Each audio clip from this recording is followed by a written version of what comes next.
To begin with, I want to say that swinging is always an exchange of partners between married couples. When young people in an open relationship meet up with similar couples, that's not swinging. When a couple is looking for a third person to have sex with, whether it's a guy or a girl, that's not swinging either. Besides, swinging is not just about sex. It is about communication, conversation, and joint recreation, so swingers are most often picky, looking for a compatible couple with whom they will meet all the time. It turns out to be a kind of Swedish family, if I may say so. Swinging can be open, closed, and soft. Open, when everyone has sex in front of each other. Closed, when they seclude themselves in different rooms. Soft, when there is no classic sex between partners from different couples, but only petting or, for example, oral caresses. I prefer open swinging, then you can look at your significant other from the outside and realize how sexy and beautiful he is. As weird as it sounds. If you're secluded in separate rooms and you can't see what's going on in there, then the whole point of what's going on is lost. To be honest, I don't know anyone at all who prefers the closed type. Even we started out soft and then moved to open. We found our first couple about 3 years ago. At that point we had been married for about 7 years, had tried a lot of things sexually, and had kind of cooled off on each other. For a long time I was afraid to admit to my wife that I wanted to try something beyond our bed. I thought she would not understand me and get upset. She would say something like, "Are you not enough for me alone?" Because I knew that such problems happen. I sat on specialized forums, read stories, and people's advice on how to present it properly. Surprisingly, she took it calmly. Of course, without enthusiasm, but later she offered to find a couple herself. It was difficult to do this in our town, where we just didn't know how, so we looked in a neighboring town. I often go there for work. We found a family with swinging experience of about 5 years, which turned out to be older than us.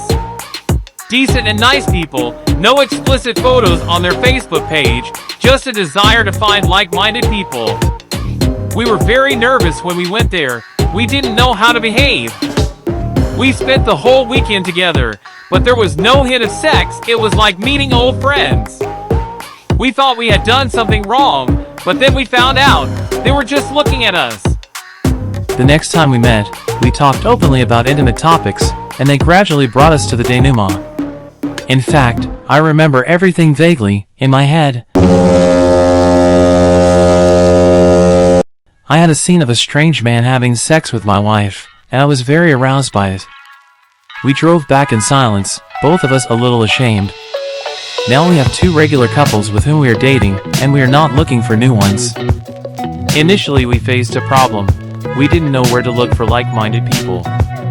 There are no sections with our city on many specialized sites, or they're empty. Closed groups and social networks are dead, or they're right some perverts looking for threesomes. Only dating sites remain. There you can meet people practicing swinging. Although now there are Publiki, where there is dating by city, but there are a lot of fakes. Someone makes a page to have fun, and someone is just afraid to light the real name, so it is difficult to orient themselves to. I heard that we have some private swinger clubs. Parties in country cottages, where many couples gather. But, judging by what my acquaintance told me, it has an indirect relation to swinging. Firstly, there are their own girls, and secondly, absolutely everyone can get there for money. What kind of swinging is there, when there are more single guys who want sex than married couples at such a party? In essence, there are no rules. There's a certain ideology which we try to adhere to and which I have already told you about. I may be wrong, because I don't consider myself an expert in this field. Perhaps more experienced users will laugh at my reasoning. The one thing I am certain of is that swinging is not legal cheating as many people believe. The fact that we date other couples is a mutual decision. But, if my wife cheats on me with some man, in secret, without my knowledge or presence, I can't forgive it. We try not to publicize our views on sexual life, although I know that many swingers are not embarrassed when friends and colleagues know about it. It's just that our town is small and our people are not ready for such things. They immediately brand you as a pervert, and there is nothing you can do about it. Although even sexologists say that such practice strengthens relationships, and according to statistics, such families divorce less often than traditional ones. I'm jealous! I was afraid it might get in the way when I first thought about swinging. It's such a strange feeling, imagining my wife with someone else. On the one hand, it's terribly exciting, but on the other hand, it makes me angry. However, when we first started practicing, I was surprised to note that there was no jealousy at all. It was completely gone, because I am sure that my wife will not cheat on me. Simply because we have much more variety in our sex life, and we have become more open to each other. And if suddenly one of us has a new fantasy, we do not hesitate to share it, because we know that everyone treats everything with understanding. My wife is not jealous at all. I was worried about that too, by the way. Luckily, it didn't happen. I thought that in the process she might get jealous, take offense, or not want to touch me at all. After all, the goal was to strengthen the relationship, not to destroy it. Of course, sometimes it hurt a little when, for example, I saw that a man's penis was bigger than mine or his physique was more athletic, but it quickly passed. After all, it's not about looks. Or rather, not only in it. What I can say for sure is that our relationship has grown stronger.